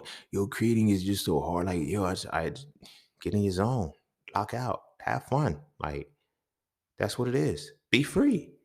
You can't. Your creativity was dead a long time ago. A motherfucker that can't critically think, it be like, nigga, how? Like just you know what I'm saying? Break this shit down. But motherfuckers who can't critically think, they're not creative people. Which is crazy because at the same time, they're able to create random scenarios in their mind that keeps them stuck in their head and gives them anxieties and gives them troubles of the future, and they don't know how to stop it. Motherfuckers really don't even be creative, but can't stop creating negative circumstances in their lives because of the way in which they think. Like we think creative, like I said, we limit it to art, music, and other shit. We don't realize that every day we create our reality. We're creating the life that we're living. Whether this is the life that we want to live or not, we're creating that shit through the application of our experiences. You feel what I'm saying? Everybody like, oh man, I want to do like my pops. I used to hear him say. I ain't saying like I grew up with him, so I hear him say, but like this is more recent times. Like we thought I be hearing him say like the white man won't let me have nothing. You know what I'm saying? I heard, you know how the white man do. He ain't gonna let you have nothing. You believe that your creative faculty is completely shut down because you can't. When you believe that the white man won't give you nothing, while simultaneously this is the white supremacist structure in the white man's world, you feel you can't create nothing in this world. You feel me? When it comes to self-preservation, I ain't even mad at white people for none of the shit that they did. You gotta stay alive, bro. Like I get you. I get you why you had to do what you like. But as far as us, seeing that we are captivated in this reality, or we feel like we got to stay in the parameters of this shit and or we can't be great, that's stupid as fuck. And then we still not great while we're in their parameters following the rules that they want us to follow. The fuck, y'all got me fucked up. Y'all got me all the way fucked up, homie. Yeah, I'm gonna go ahead and edit there because they got me fucked up. But yeah, creativity, your creative energy. um don't, like I said, me using demon and bringing that shit in, it's not nothing about dark force. Because, like I said, you can in one breath look at King James for canonizing the whole main book, you know, as the religious text, and then also following that book saying, okay, I'm gonna write a book on demonology. Why was he writing a book on demonology? It was certain dynamics or whatever, but you know, I've had people try to argue, oh, that's because he wrote demonology. No, he didn't write it before and have a change of heart. He wrote demonology after. Oh, that's a different King James. No, it's not a different King James. It's the same motherfucker. You don't understand what it was that he did. He understood the knowledge of those books. He understood the experience. He applied the experience of those books and created them in a way to give them to you. That's why the Council of Nicaea said we're going to have everybody under one religion.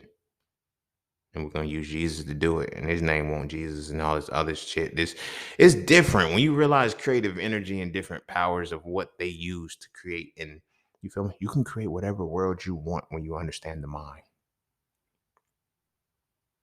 When you understand the mind, the levels of the mind, all you have to do, if you want subservient people, you have to keep them stuck at the level of belief.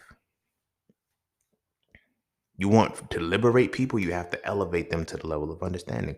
It's that simple. But you have to understand that once you elevate somebody to a level of understanding, they don't need you. That's where the problem is. And that's also where the solution is. Because if I want to capitalize on something, why do you think capitalism works? Capitalism works because people are lazy and ignorant. We call the shit convenience because we don't have to think and we don't have to do. Wow. Capitalism creates convenience, right? Convenience is the reality that we don't have to think and we don't have to do, right? Thought is the mind.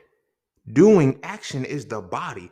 We have literally shut down two faculties of our being through convenience. Capitalism is not nobody else's fault but our own. The body, the mind, and the soul. The soul is will, the mind is thought, the body is action. Convenience eliminates your ability to do or to think. Or the need to. I don't want to have to think about it. I don't want to have to do it. I don't want that somebody can do it for me. Now your willpower is gone. Because the synergy between the mind, body, and soul, it strengthens each other. You feel me? The thoughts create the action. The action stimulates the will. The will generates the actions. The thoughts. It's a synergistic motion. Synergistic motion. If simultaneously your thoughts and your actions are suppressed, there's no synergy between your will. Your will dies. And we wonder why motherfuckers got broken spirits and they have midlife crises and shit when they're like 40 years old and they feel, oh, I just have no meaning in my life because you added too much convenience in your motherfucking life. You added way too much convenience in your motherfucking life. And I thought I was going to end there, but now I'm back still slapping again because this right here is touching deep. You added too much motherfucking convenience in your life. Therefore, you're not using your mind and you're not using your body. You feel me? Motherfuckers, that's why women are out here getting these BBLs. Women are out here getting BBLs because they don't have the willpower to keep their body, to get the ass that they want. So they use the convenience to get the ass they want, and they don't think and they don't do. They don't do anything regarding, you know what I'm saying? So now you have women that are dying at the shit because the thought is not there. They're not thinking about the side effects and everything like that. There's no will. There's no will to create a better thought, to create a better action. So I'm going to use the convenience that is going to eliminate the thought and the action for me. So go cut me up. Pay all this money to go cut me up. It's convenience that is fucking everybody's creativity up. Motherfuckers like convenient shit, so they don't think. Feel me? Motherfuckers don't. I seen a motherfucker get rear-ended in a parking lot because they were backing up, and they was like, "I didn't see it on the camera." Bitch, turn the fuck around. Look back. Use your fucking neck and your eyes. Why are you looking forward at a camera? You feel me? They're creating the convenience to eliminate your thought and your action. And you don't even see it coming. Because we so wrapped up in convenience that we miss the reality. We so wrapped up in convenience that it's causing us to lose our willpower. Some people don't have the will to get up. Imagine convenience has gotten you so wrapped up that you have to most motherfuckers be hitting their snooze button 5-6 times in the morning when their alarm goes off. You have no will to get up. You're so used to convenience that nothing gets you up by itself. So you have to fight to get yourself up. Your willpower is weak because you're not sustaining your willpower, because you're not having consistent action, because your thought pattern is not right. Capitalism, they say, is so bad, but what's really worse? The motherfucker who's fueling the capacity for capitalism to be viable, or the capitalist itself? You think, why should I feel bad for capitalizing on a lazy motherfucker?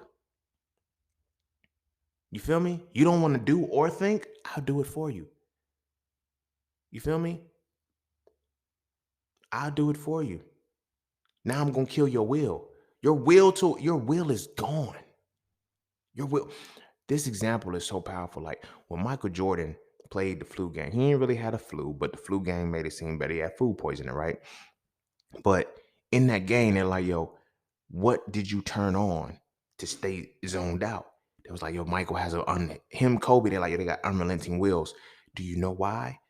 Do you know why? We like studying champions. Let me tell you what a champion really is. I'm gonna tell you, break this shit down right now. I'm gonna bring this shit all back.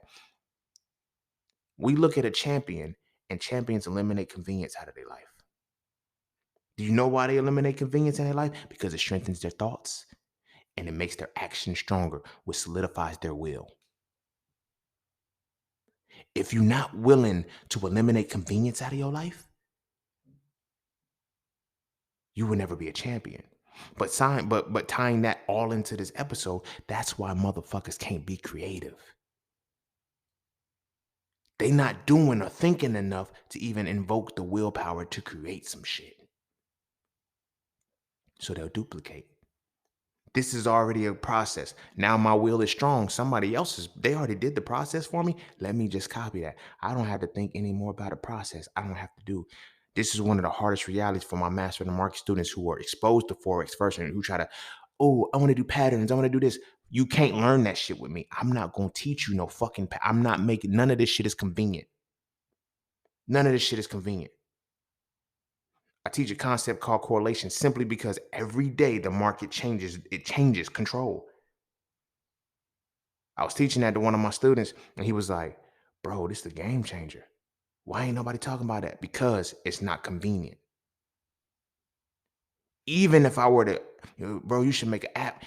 First thing, it wasn't him, but another student was like, yo, you should make an app or you should send out correlation numbers to all your students. No, I'm not.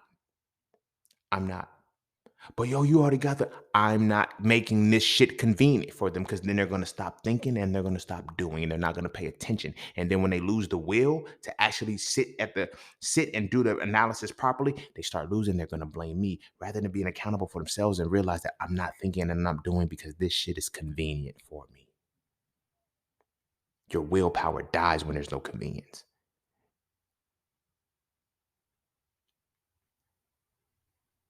No. Your willpower dies when there is convenience. Convenience kills your willpower. But you want to strengthen your will. So when I talk to people like, yo, how do you have the dedication to keep my will is strong because my thoughts are strong, because my actions are strong, which strengthens up my will. Nothing can tell me that I can't do something because I've experienced enough and I have developed enough creative energy within myself to tap in when I want to. I don't believe in convenience. Will I use convenience? Hell the fuck yeah, if I need to, but I do not depend on convenience. You feel what I'm saying? They created such a world of convenience and make motherfuckers mad at capitalism that they don't want to get mad at the convenience that they succumb to. Rather than waking up 15 minutes earlier to put a pot of coffee on, hear me. Rather than waking up 15 minutes earlier to put a pot of coffee on, motherfuckers will hit their snooze button 10 times, delaying the time to get up by 30 minutes to now rush and wait in the line in Starbucks, McDonald's, whatever, just to get a coffee made for them. They didn't have the will to get up 15 minutes earlier to put a pot of coffee on to save them some time. Now they're still going to be late because now they're in a line waiting for the very thing they could have made 45 minutes ago. Motherfuckers, look, just think about this. If you get up 15 minutes earlier, just 15 minutes earlier, if you drink coffee, I don't drink coffee, but I'm just saying, put a pot of coffee on, take your shower, get dressed, whatever the case may be. Now you're up and you're moving, you know what I'm saying? But if you sleep, hit your snooze button 3 times. Say it adds what, 10 minutes? About 10 minutes of snooze. That's 30 minutes. And then you finally get up. You literally just wasted already 45 minutes in your day.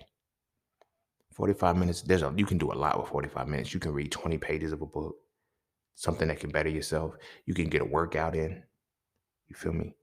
Because shit ain't convenient for motherfuckers no more. Because no, shit is too convenient for motherfuckers. They don't want to think and they don't want to do. You feel me? Motherfuckers will buy the fucking ab energizer machine instead of doing push-ups. I mean, instead of doing sit-ups. You feel me? The women out here getting BBLs. You feel me? And this is the sad part about it, because now that I'm watching it, like even just from this episode, those women ain't creative. You're not creative enough. Think about this shit, yo. If a woman got a BBL, I couldn't fuck with her. I'm gonna tell you why. You're not creative enough to make your butt bigger on its own. I know you're not creative enough because after you get the BBL, your ass to thigh ratio is still gonna be off. Your thighs aren't gonna look. You know why? Because you're not working your whole lower body and your lower back. Now you're gonna have back pains because you didn't anticipate. You didn't think about what was gonna happen after you did this. You feel me? The wheel is gonna be gone. So now when your back hurt because you don't have enough muscle to hold that big ass up, you can't go to the gym and start doing squats now. It's too much weight. That's why motherfuckers is dying. Because they ain't got no creativity. Niggas ain't creative no more. Humans ain't creative no more because of convenience. Because of convenience. You feel me? That's sad. That's really sad. Convenience has crippled so many motherfuckers, yo. Convenience has crippled so many motherfuckers. And it is inconvenience that our world is shifted to where we can't be creative. We can't be creative. Motherfuckers don't know how to make meals no more. Like with plant-based shit, like everybody kept asking, you know, in my course, like before I enroll, are there any recipes in it? No, I show you how to put food and shit together to do it yourself. Like I give a whole food combining section. I talk about in my Hitting It Raw program, right? I have a food combining section. In addition to have a food combining section, I have a section on body mass index and calories and shit. So I show you how to create a weekly. I literally show you this is what you would need to do to maintain this particular weight with this particular size for this as a plant-based motherfucker. Niggas, I need a recipe book. They don't have the creativity to put the food together themselves. That's a problem. That's crazy to me. That's crazy to me.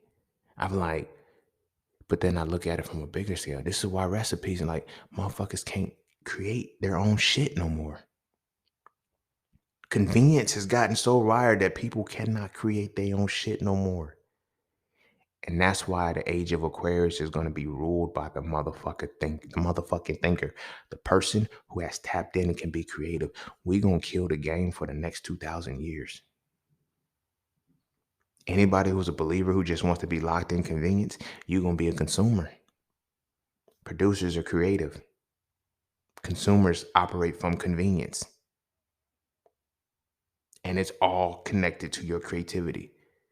The more shit in your life that makes shit convenient for you, the less creative you can be. And it's mind blowing now because when I look at so many people that I try to bring ideas to, that I say, hey, yo, try this, you can go for this, and they say, I just can't do it. I realize now that I look at it, I will never ask them for shit anymore or try to encourage them for shit because I realize they are too tied to convenience. Motherfucker too tied to convenience don't want to change. Convenience is worse than complacency. It's worse than comfort. It's worse because it's a pseudo expression of comfort and comfortability because you think you're still doing work because you're operating for, like, you can afford a convenience. You can afford a convenience.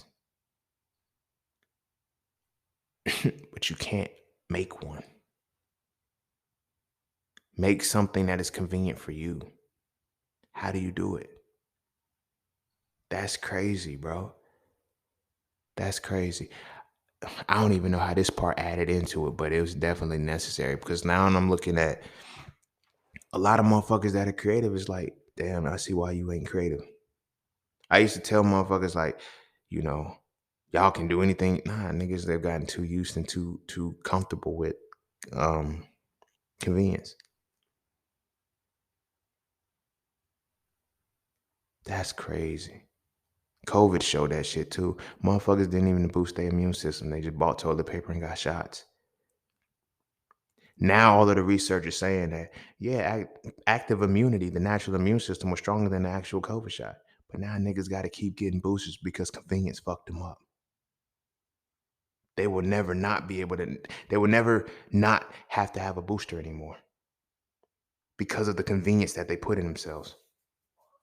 Convenience is a bad thing and it fucks with your creativity. Your creativity fucks with your ability to critically think and feel. You feel me? Most creative motherfuckers they call conspiracy theorists. Whether you right or wrong with your conspiracy theory, you creating something totally different based off of the experiences that you have. Any motherfucker that's a sheep that could just go on with some shit, they can't be creative. They like convenient shit. Tying it back in when I was talking about motherfuckers in school, it would be like, yo, how'd you get good on the test and I failed or whatever the case may be. First off, bitch, I'm smarter than you. I'm not you. Don't disrespect me, homie. That's the first thing. Second thing is I know the material. Why do I know the material? Because I created it to where I can apply the knowledge and I now apply the experience. That's why I never get it wrong. But you stay asking, what does the teacher want you to know for the test? Make it convenient for me so I can do as minimal work as possible. And that's one of the things that used to piss me off. And it ties back into those who can do, those who can't teach. Those same people who were just give me the minimum grade C's, get degrees and shit. They're teachers. They can't do. Again, it's no slight, but motherfuckers operate from convenience. Give me the study guide. Let the teacher do this. Just show me what it. Give me a curriculum that I have to like. Are you really an educator? Are you a teacher? Are you an educator? Are you a teacher? To educate is to, you know what I'm saying, adduce, to bring out of. That's what an educator is supposed to be. Teachers don't bring shit out of. They put shit in. Because you, as an educator, you're supposed to bring the creativity out of a child that allows them to do what? Critically think and deeply feel.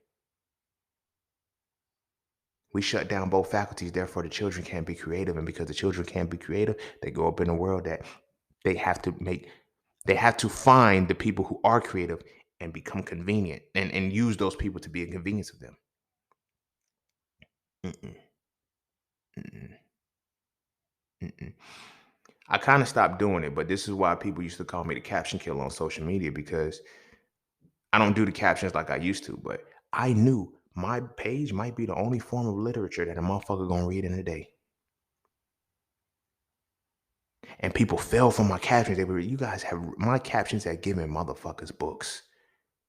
Over the last 5, 6 years, you have literally given books, gotten books from me out of the captions that I post because I made it convenient for you to read. I gave you a convenience in which you didn't have to think and you didn't have to do. But in that convenience, I said, at least let me spark something. Let me spark something. Most motherfuckers make a convenience out of you and you don't, you know what I mean? You're not gonna get shit. This whole pandemic and shit, a lot of that shit was to create a deeper level of convenience, which now convenience is largely tied to dependency. That which you are able to put your money into because it's convenient for you, you become dependent upon. Don't believe me? Wake up 6 o'clock in the morning. Feel me? Do you normally go to work? You have motherfuckers that say, I can't talk until I've had my coffee. You now become dependent upon the convenience of staying awake. And you don't even really stay awake. You feel me? You now become dependent upon the convenience that is coffee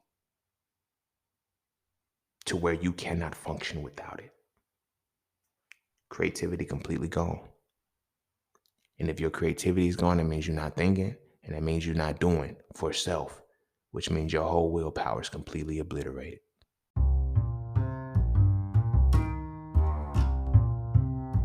And don't forget to check out Pala Cafe Clothing, formerly Just Scenes merch, Get all of your intricate designs crafted specifically for the melanated being to develop a positive imagery within self and to have a little bit of fun in the process. From the peace, love, knowledge, and freedom to the dead horses and water designs, all of the styles are crafted for the imagery to make you feel as you're supposed to feel. Because as I always say, the best way to fit in is to stand out. And what better way to stand out than with your exclusive styles from Paula Cafe Clothing? All right, for real, for real. I'm gonna end it there. I'm gonna end it there. That little joke, I guess it just had to come out. It had to come out because it was tied to that. Too many motherfuckers don't be on some convenient shit, and all we do is create our babies. And you create it when you get convenient, you get comfortable. You create a sedentary lifestyle. We love the fact that we have so much technology, we have so much shit, technological advances, but are you even with the technological advances, are you still advancing your technology? And by taking your technology, I mean your fucking body, your mind, body, and soul. That's your technology. That's your technology. That is the thing that you are naturally given to make your life easier. You're given the mind, and you're given the soul, and you're given a body to make your life easier. You know you're supposed to be creating your own convenience, but you rather have another motherfucker create the convenience for you because you're lazy. You're lazy. And you choose to be ignorant. Motherfuckers choose not to know shit. You feel me? This is why I said that phrase about motherfuckers hate to look stupid but love to play clueless. Because when I play clueless, I can get a convenience out of somebody. You feel me? Convenience is tied because motherfuckers want to be lazy and ignorant. I don't want to do it. I don't want to think about it.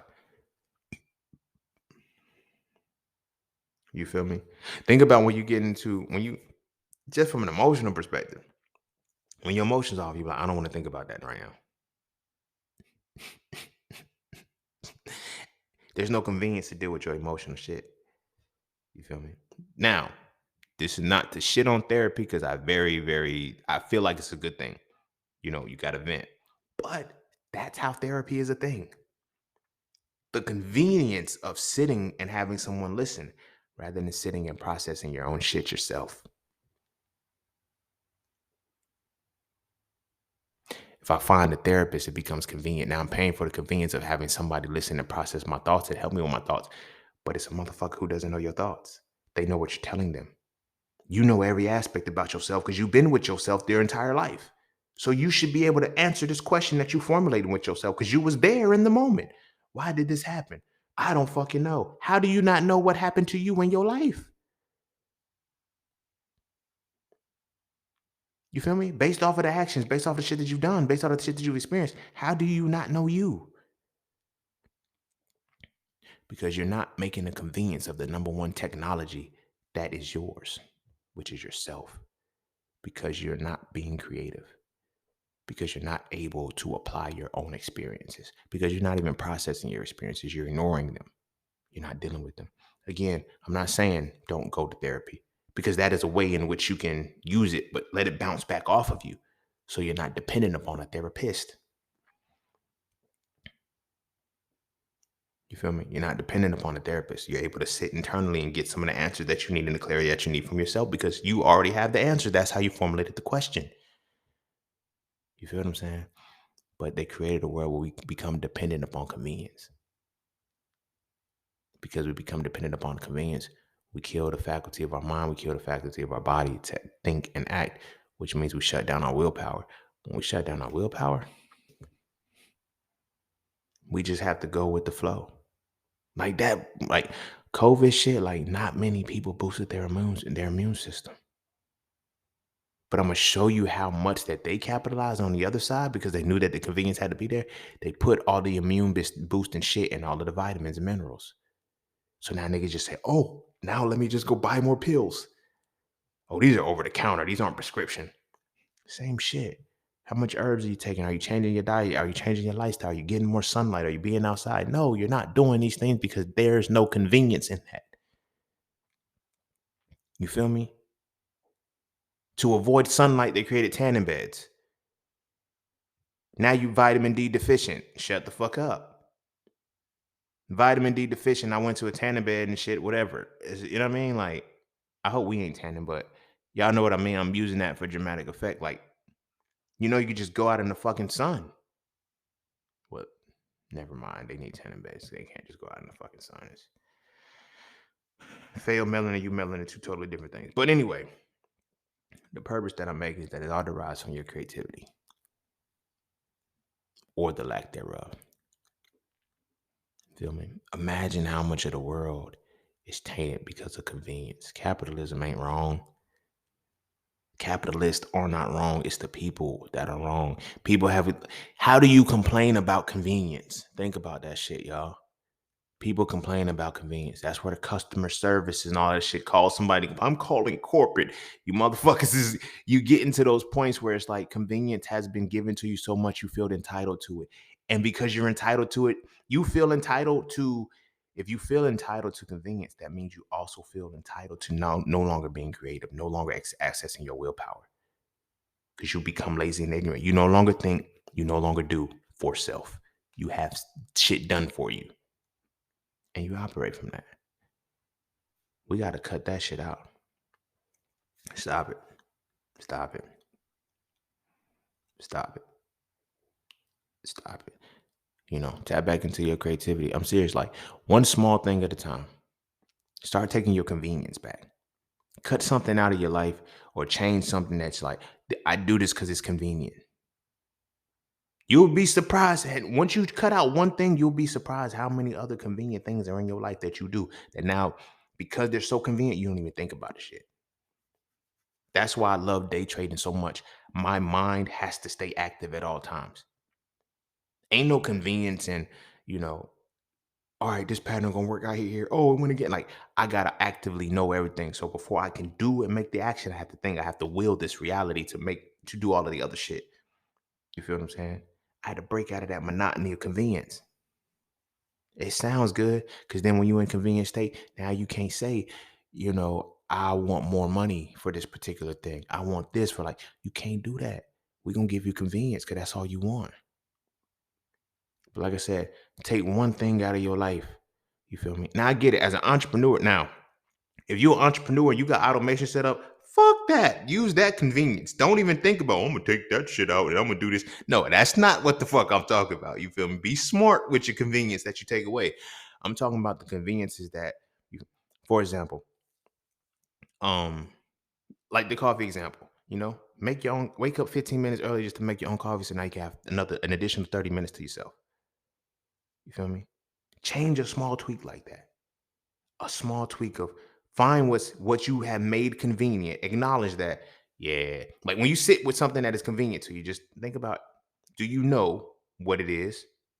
Like fully. Can you do it without the thing? And does it prevent you from actually taking action on things? If that answer is yes, that is a convenience. You're lazy, ignorant to it, and you need to make the adjustment. You feel me? And you should be, anything that you add into your life as a convenience is something that you should be able to do.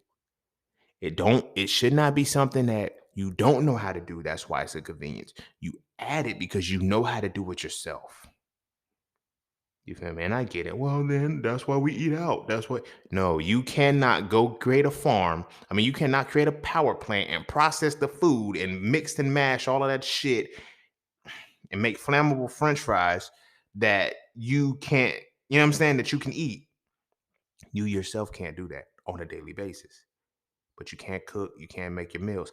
Now, this is where the final piece comes in, and I'm gonna go ahead and wrap it up here. The biggest determining factor of whether or not you'll be able to tap into your creativity because you can overcome convenience is whether or not you're proactive or reactive. Most people who operate out of convenience are reactive as fuck. They have no plans, they have no visions because the mind and the action, the thoughts and the action are already fucked up out of convenience. So they have to react to shit. They can't be proactive. Through this COVID shit, a lot of my cousins and they're like, how did you not get sick? My immune system was strong. What would you do? I've been building my shit. I never let it fall. Like I knew, you know what I'm saying? No matter what, I didn't operate under the convenience of, oh, there's going to be a drug. There's always going to be a drug for me. I don't want no shit like that. I don't want no shit like that. And I don't want that shit for you. And I don't want that shit for our babies. So go kiss your babies. Make sure they eat their vegetables. And take away some of the conveniences. There's a lot of conveniences now being brought. Imagine there's YouTube channels with millions of views in which kids are watching other kids play with toys. If that's not stripping convenience and removing creativity, I don't know what the fuck is. And they're getting the babies much earlier. Much earlier. Either you're going to be a producer or you're going to be a consumer or you're going to be a creator or you're going to suffer from convenience. There's no in between anymore. You're seeing the shit right fucking now. Make sure your babies are prepared for this shit. Kids don't even have to go outside to play basketball anymore because they can play it on a video game. There is a game, and now they have created the metaverse. I don't think niggas is ever gonna leave the internet no more. Kids don't go outside, they don't ride bikes, they get a game that simulates what they were gonna do. Because it takes the convenience out of the shit. Imagine, imagine, I can go play a full basketball game just with my thumbs. I don't have to be outside. I don't have to get good. Motherfuckers be like, yo, I'm good at 2K, but are you good at basketball in real life? Can you drop a shot? Hitting the R1 trigger is not the same thing as flicking your wrist, my nigga. You feel what I'm saying? Hitting circle and holding it until the shit vibrate or whatever the fuck y'all do is not the same as being out there and catching a floater and dropping it. It's not the same shit. It dilutes you. And they're getting our babies a lot earlier. We were the first set. And that's why I always talk about look at your sign and look at your chart. You have Pluto and Scorpio. We are the transformative energy, transformative age. They had to dilute us. They knew what they were doing, but they created a convenience to make us not tap into our thoughts, which makes us not have solid actions. And what you think it's gonna be a lot worse on the babies if you don't step in and intervene.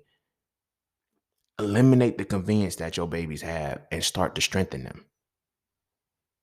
You feel me? Start to eliminate the shit, the convenience for your children so much. I get it. You want them to have the shit that you never had. So now they got PlayStation, Xbox, Nintendo Wii, Game Boy, GameCube, all of these different things. I get it. I get it. I get it. But when they stop losing the ability to function, they depend solely on convenience. It's your fault. So go kiss your babies. Make sure they eat their vegetables. And I'll see y'all all on the next one. Peace, love, knowledge, and freedom. I'm out.